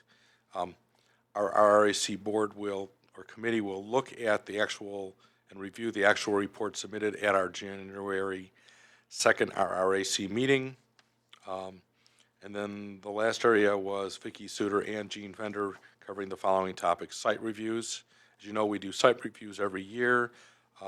There's 430 plus that we have to review on a tight schedule within plus or minus 30 days of every year. We're at 15% of them year to date. We're on schedule to finish all of them on schedule. The calendar was reviewed and approved. The next RRAC meeting is January 2nd at 5:30. We also reviewed the RAC policy number 22.1, which defines who can be a member of the RAC and form. There were no material changes made, but we did make some changes to it, renaming OCHN to OCHN and adopting first-person terminology. So instead of calling it consumer or recipient, it's to an individual. We've already talked about the 2 vacancies on the board tonight. There was no appeals report, so that's it. Hopefully, someone else will want to also attend. Anyone in the public can attend the RAC meetings that are held on Thursdays, first Thursday of the month. The next one is January 2nd, right after New Year's. Thank you. Are there questions? Sadas? Possible for us to find out the number of reports that were, like, when you do every month, just like if there's 2, 10, 20? The number of incidents reported Yeah. and the allegations. We actually don't look at that except on an annual. I know that the organization will probably in January or February actually present to our board what we filed as our annual report to the state. Okay, Okay. and then I And actually I don't have have the another question. numbers. I don't actually have the number of allegations.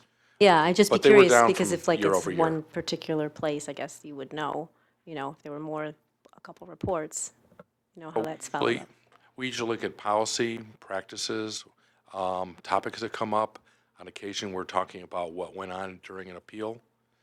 So that's what we covered at the RAC meetings.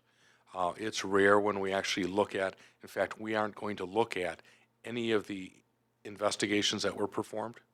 I guess we could get a count of how many new allegations were made by which population groups and which locales, because there are hot spots, if you will. More of these happen with those that are in residential living than those that are not. Happen to folks that have fall into the category of developmentally disabled versus mental illness. Right. I'm sorry to be so naive, but so who does the follow-up on the reports?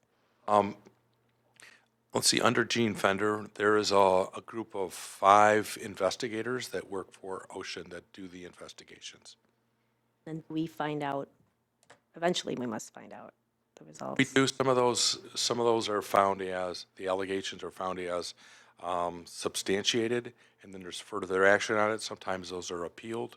Sometimes there's actually actions that have to take place. I hate to interrupt, but I suggest that once you see the annual report, maybe we'll revisit this so you'll have a Sure. better idea of what the process is. Sure. So just because you said you guys do the site visits, so do you each fill out a particular form, or is it you walk around, or what happens at a site visit? I've not been on a site visit. These are actually not done by the RRAC committee. They're done by, again, site visit investigators. Oh, okay, thank So you. they I wasn't do- sure if it was like yeah. the committee that did it. No, others can join in. I mean, I've had the chance to go, but basically they go unannounced. But they know it's Sure. going to I just happen wondered within what that happened if the site 30-day visits. period. Sure, Yeah. okay, thank you. We'll look forward to your follow-up when we look at the report, the annual report. No, they're good questions, but I think that you really kind of need to see the nature of the report to zero in on what your areas of interest might be. Okay. All right. Any further questions for Jonathan? Citizens Advisory Committee. November was a blur. I do not have my report. I'll give 2 next month. And look forward to it. I don't even know if there would have been an Oversight Policy Board Committee. They don't meet monthly, and Dr. Klotz isn't here with us tonight, so there will be no report quarterly. And I think he gave a report last month, so I think that we're not missing any crucial information. And we've added business operations. Sid, do you have a report from your committee?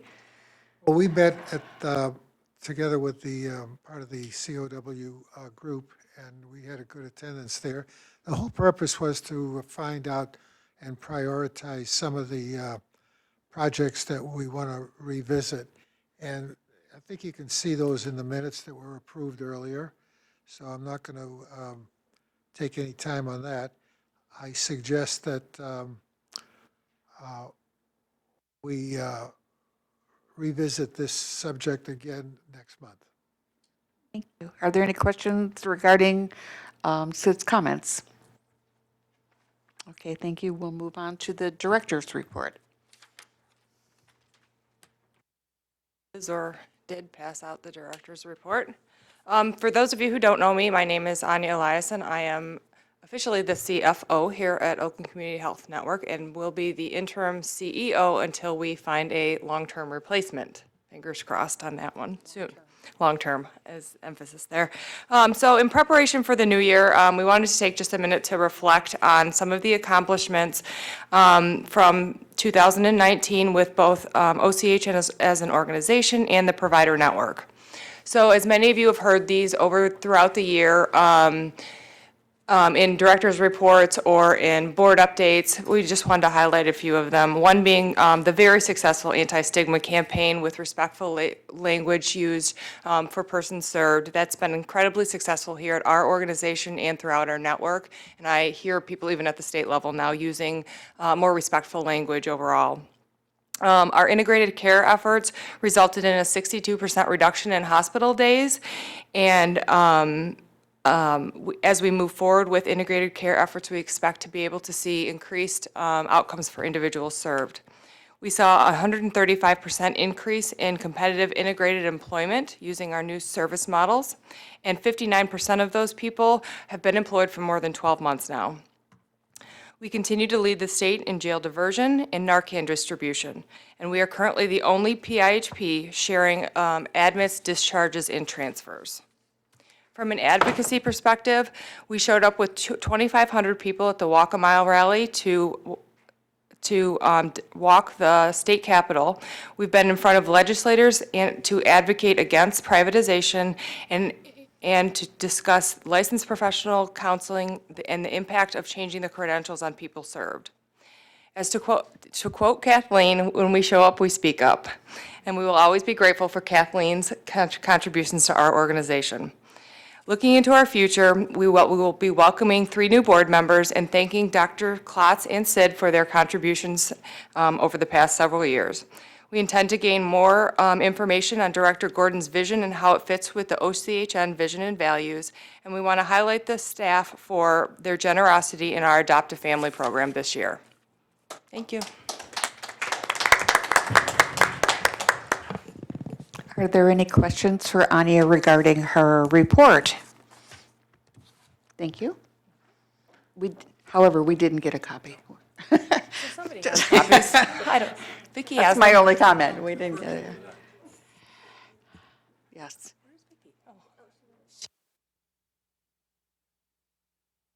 Give them to everyone but you. I think Vicki liked it so much that she wanted to hang on to all the spare copies. That's quite a testimonial. Thank you. Some of those accomplishments are quite notable. Oh, good. Moving on to other business. Just a couple things from my end, and that is, please take a good look at your packet that was at your place tonight. It has some updates and also has some additions. Sheila has worked very hard and very proactively on helping us build our binder content, and we do have the updated Open Meetings Act with the proper cover page with Dana Nessel's name on it. So that's the one thing. The other thing I want to just kind of expand on a little bit is I did email you all a legal opinion from our attorney, Andrew, how do you pronounce his last name? I believe it's Breggy. Andrew, we're going to call him Andrew. And what I would like to let you know is that he will be at our Committee of the Whole meeting on January 13th, I believe, and that we will have a discussion with him following his presentation and also some discussion regarding how and if we have fulfilled all the obligations, responsibilities that he itemized as per the mental health code, which is our guide. Other than that, I don't have any other business. Does anyone else? No study session this month, yeah. I had a question related to our legal beagles. We have contracts with them. I saw Mary tonight, so that just made me think about it. Um, Are, are those up for renewal at any? So we have been planning to do an RFP for legal services, but given the CEO transition, thought maybe it would be better to wait until we have a permanent CEO in place. So that's kind of why we've held off. But it's on the horizon? It is. Okay. Other questions, other business, anything else before we move on to public comment? Is there anyone who would like to make any comment at this time?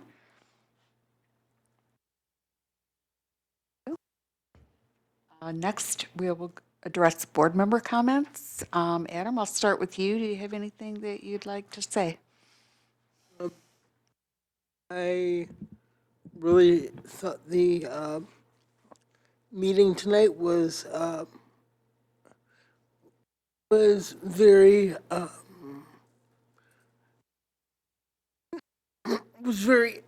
informative, but also very streamlined, which I appreciate. And it was really well-rounded with the financial report and also the story that inspires hope, which always gives us a flavor of what this agency organization does. And also the new board communication possibilities, as well as the revamped financial reports. I really think it was a very productive meeting, and I'd like to wish everyone a happy holiday. Thank you, Adam. Jonathan? I just want to take a minute to thank everyone, and I learned on Thursday night that I was renewed for another 3 years with the board.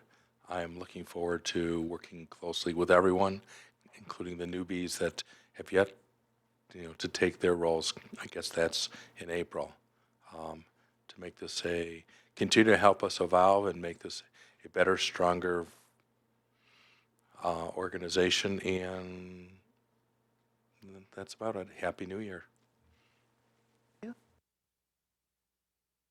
Yeah. Skip over me.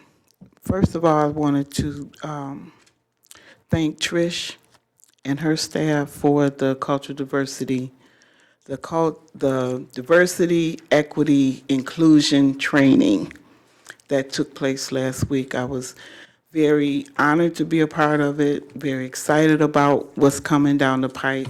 I also had a chance to attend the internal cultural diversity meeting today, and it's putting a little more meat on the bones with the work plan. So I'm very encouraged, and I wanted to make sure that I acknowledged her efforts and what she's doing within the agency, and the volunteers within the agency that want to take part in this effort was really heartwarming to me as well. And I didn't get a chance to thank them in the meeting, so please thank them for me. It's an important, I believe it's more important now than ever because there's so much just not nice things going on. I'll just leave it that way. And I think that if we understood each other better, that we could be a lot more tolerant of differences. So I thank you again for your efforts. I wish everyone a happy holiday, safe holiday, and I thank God that I made it through a very difficult year in my own personal life, but I'm very much looking forward to 2020. It's going to be a very good year for me. Thank you. Steve? I just wish everybody a happy holiday season, and remember that some people, the holiday season is a trigger, and they may have a rough time of it, so keep them in your minds too. Yes? I want to thank all of you for including me this year in this board, and I really appreciated what Adam said, and Jonathan, and Micaiah, and Stephen, and really just reiterate everything that they said. I love that the staff has chosen a family, or more than one family, I think, to help out. Maybe we can be a part of that next year, who knows? and just thank you and have a wonderful holiday and a really happy new year. Well, we saw many changes this year, and I think we have come out stronger. So I'm grateful for that, but more than that, I'm very thankful for everybody's hard work here and the efforts that you put for improving and helping the people that we serve. I, as a family member of a person who receives services, am truly grateful for every day that you work for them and also the people who care directly for them. Thank you. Well, I'm sorry I had to miss some of your presentation, but Anya, anyway, I too am very grateful. I've been very blessed, and I appreciate all the gifts that I've had in my life, and I wish them on all of you, and from my home to your home, including my dog, recently adopted, a very blessed holiday season and a wonderful new year. Thank you.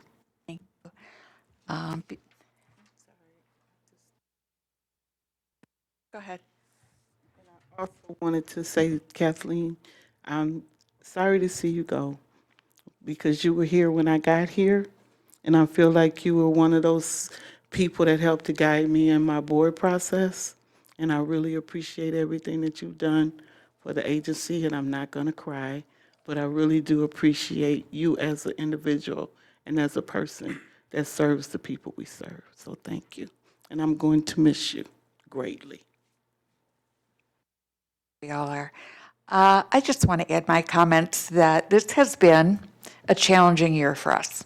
And we've confronted a lot of changes, and I think we've worked through with the spirit of wanting to come out on the right side and to move forward and to make sure that always foremost in our thoughts are the people we support and serve. And I am so proud of this board for having done that. It would have been easy to be distracted, I think, as the year went on, because one change came after the next. Next year, truly a new beginning. We'll be looking at some of our nuts and bolts as a board, but also searching for the best possible CEO that is on the planet. We will, if we can find them, we'll bring them and we'll make them love us. So I'm feeling really hopeful about that. I do hope that all of you have the opportunity to celebrate however you celebrate with people who are the most important to you, and that in the new year we can all kind of look forward to more positive outcomes for the people we serve and working together in a positive manner. I think we've made some great strides, and I'm very pleased about that. And Kathleen, we do wish you the best.